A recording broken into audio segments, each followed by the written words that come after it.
I may or may not be older than you, but I have a luxury that a lot of you young people don't have.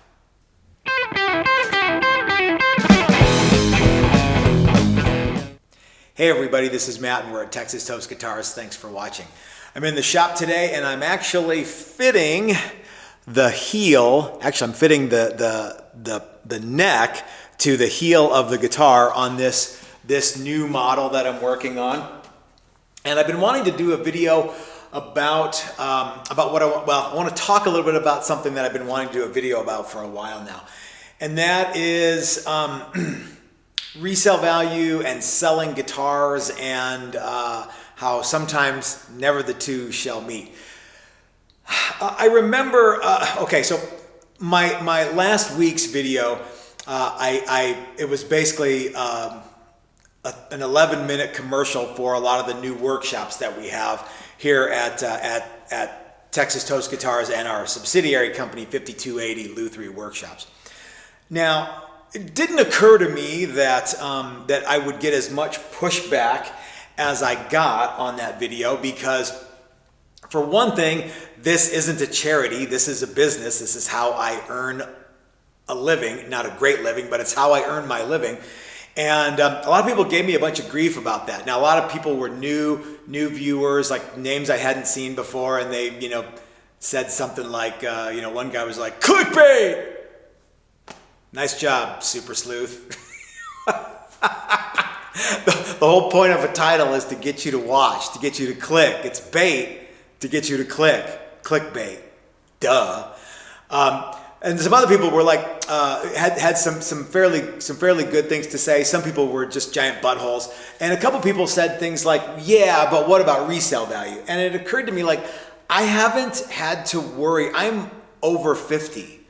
I have way more in the rear view than I do in the windshield, okay? I'm not middle aged because I'm not gonna live to be 110 years old. But it occurred to me that once you get to a certain age, you don't worry about selling stuff anymore. You buy the neat thing that you want because it's the neat thing that you want. But I do remember when I was younger that if I had one cool thing and I wanted another cool thing, I had to sell the one cool thing to get the other cool thing, okay? So I get it. That's a big deal. So I want to talk about resale value and custom instruments and how people who are my age generally don't have to worry as much about that as people who are younger than me. Okay, I'm not trying to make this I'm old and you have to listen to me. I'm just saying that's just the way it goes. Okay, so a lot of people were saying, yeah, unless you buy like a Gibson or a Fender or a PRS, you don't have any resale value. And they might be right. Insert name of your favorite guitar brand here. They might be right. However, I've seen our guitars go on Reverb for about what they sold for. So they might not be right. Now, I don't know. Your mileage may vary. But let's talk a little bit about that. When I started this business in earnest, I had to sell all my Gibsons and all my Fenders and all my Paul Reed Smiths so that I could start this business. Guys, I think I got like 40 or 50 cents on the dollar for what I paid for those Gibsons and Fenders and Paul Reed Smiths. It's not because they weren't good guitars. So I remember that I sold my my Gibson Les Paul Standard. It was It was an actual Gibson. It was an actual standard. It was a great guitar, but there's a lot of them out there. So you might not be able to, if you have to sell the guitar right away, you're probably not going to make a lot of money on it. Mine was like a 2005 and I sold it in 2019. So it wasn't exactly old, but it was in great shape. And, like I said, I think I got half of what I paid for it. I had a Paul Reed Smith McCarty with a rosewood neck. Cool guitar. I didn't get anywhere near what I paid for it. So this notion of, and again, my circumstances might be different than what they are now. But I don't, when I buy something, I don't think, well, how much am I gonna get for it when I sell it? And I think that that's because I just buy the thing that I like now. And I have lots and lots and lots of stuff at my house. And, would I replace it all with exactly the same stuff? Probably not. But I'm not in any real big hurry to run out and sell it all because I'm old and it doesn't really matter. And so if we're going to talk more about these guitars in the coming weeks. This is one of our new models that you guys have been asking about. And right now, this is the only one. Someone's going to go, oh, that looks like a something. Okay, maybe. But right now, this is the only one of these. Is it rare and unique and cool? To someone, it will be. To everyone, to 99% of you, no, it won't be. And that's okay.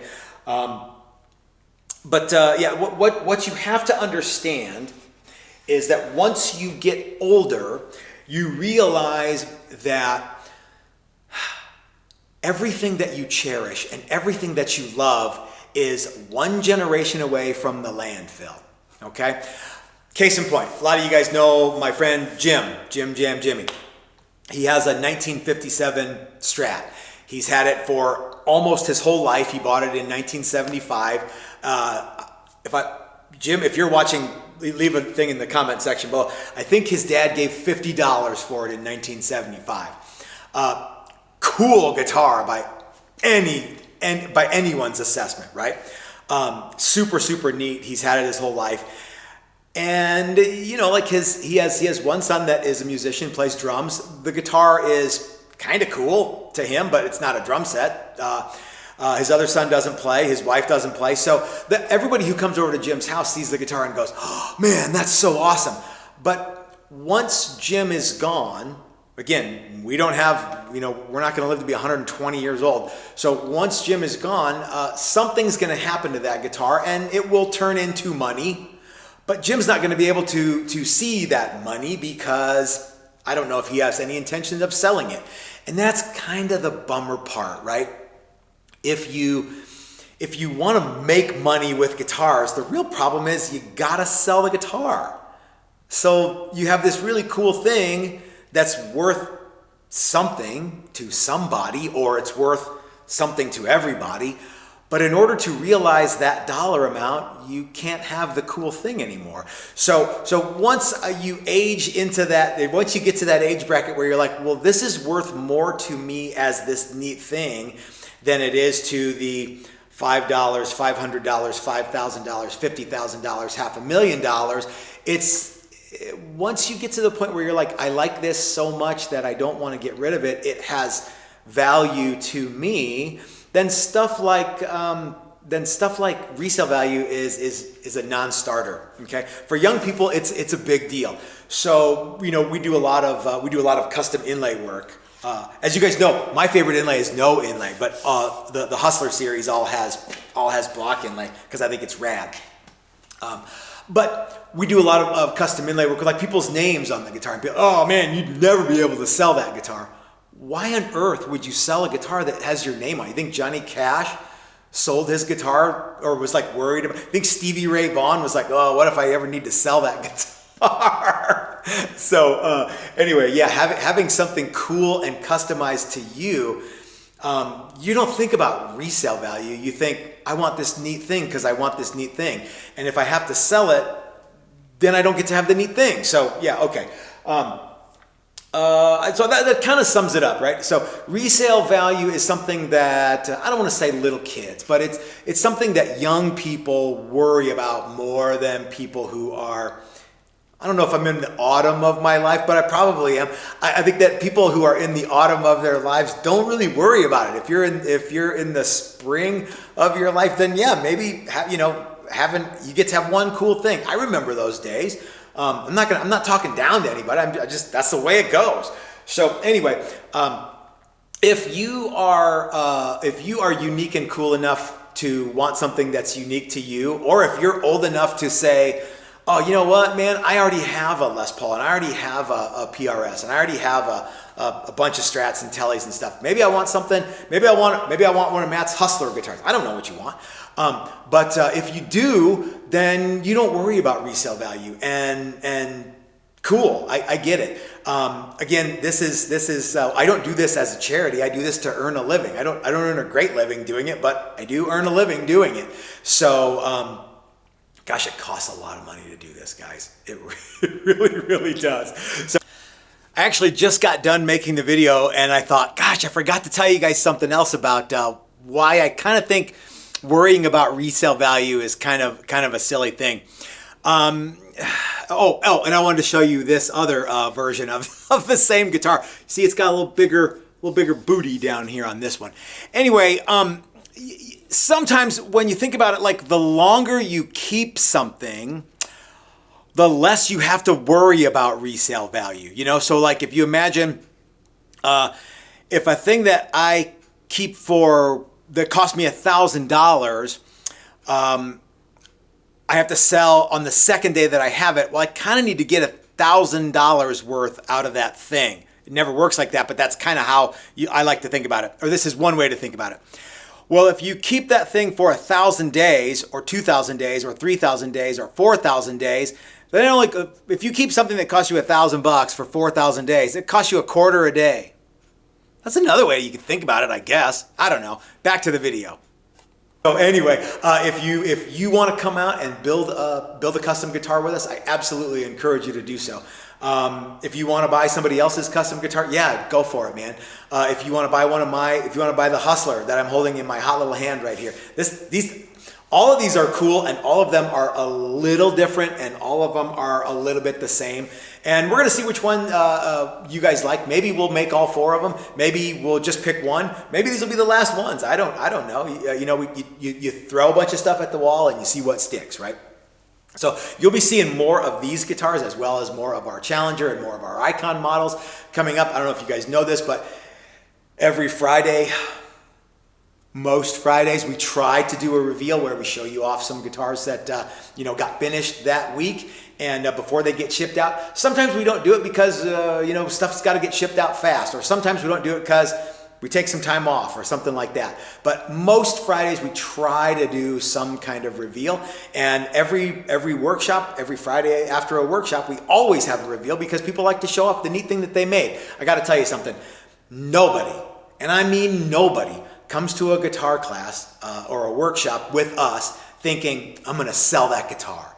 That's a cool thing. That it's a cool vacation. It's a cool memory. And my God, why would you sell something like that? That is irreplaceable. Okay. So anyway, guys, I hope that you like this video. If you appreciate content like we have here, I urge you to go over to our Patreon page and become a Patreon member. We're doing a neck through workshop that's ongoing. It will probably be most of the year before those guitars actually get done. However, a lot of them are ready for paint right now. So maybe it'll only be through the summer, and then we'll start the next one. Even $1 a month, you can look at all the video content that we have that's exclusive to our Patreon members, and it's a lot of fun, and you guys are building your guitars along with me. For those of you who can't come out to my shop and build guitars with me. So anyway, hope that you guys like the new Hustler model. This is only one of 4, and they're all super cool. I was telling somebody, I love these guitars some days, and sometimes I'm like, ugh. I just don't know. I think as soon as they get more, now that all the necks are glued in, I'm like, cool, I dig them. Like I said, one of the things that I want to change is I want to change how the neck meets the body. It's harder to do this when the neck's off the body. For me, I like to do it after. I'll probably clean some of this up and bring it down so that it's a little more even around there. I doubt it, but I might even blend the neck into the heel here. Maybe I will, but probably I won't. I don't know. Let me know what you guys think in the comment section below. Hey, let me know too what you guys think about resale value, and is it a young person's thing like I say, or does it work for everybody? Let me know. I might be full of shit. Tell me. Oh, I know you're gonna tell me. So don't worry, I'm gonna do a clickbait title for this video too, and I look forward to seeing your comments, and I look forward to fighting with you on the on the internet. And anyway, guys, I hope that you have a great week. Until next time, this is your old buddy Uncle Matt reminding you that if you're so smart, start your own YouTube channel. That's what I did. And have a great week, everybody. We'll see you next time.